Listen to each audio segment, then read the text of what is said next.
Une famille sous le choc et avec elle un pays tout entier stupéfait par le meurtre d'une de ses plus prometteuses athlètes. Agnès Tirop avait 25 ans et faisait la fierté de sa mère en multipliant les exploits sur la piste et en subvenant ainsi aux besoins de tous ses proches. Double médaillée mondiale sur 10 000 mètres et 4e des JO de Tokyo sur 5 000 mètres, elle a été retrouvée morte mercredi, poignardée à l'abdomen. Quand on a appris la nouvelle, c'était vraiment triste, parce qu'Agnès était une bonne personne depuis son enfance. Agnès n'a jamais été en conflit avec qui que ce soit, alors qu'elle ait été tuée, ça nous a vraiment surpris. Le corps d'Agnès Tirop a été retrouvé ici à son domicile d'Iten, célèbre centre d'entraînement en altitude dans l'ouest du Kenya. Elle y vivait avec son mari qui est le principal suspect. Il a été arrêté jeudi à Mombasa.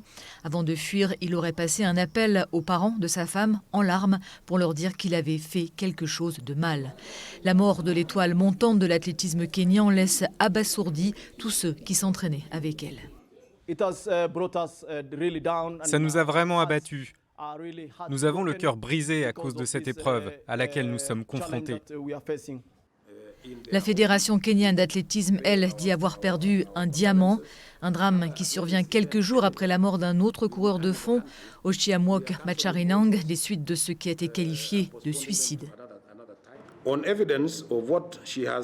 vu de ce qu'elle avait accompli dans sa jeune carrière jusqu'ici, cette vie écourtée nous fera souffrir, en tant que fédération, pendant un bon moment. La mort de Tirop est le dernier en date d'une série de malheurs qui ont frappé divers athlètes ces derniers temps, notamment le suicide, les querelles familiales, l'alcoolisme, la consommation de drogues illégales et les décès prématurés. En mémoire de ces deux athlètes brutalement disparus, les compétitions sont suspendues pendant 2 semaines au Kenya.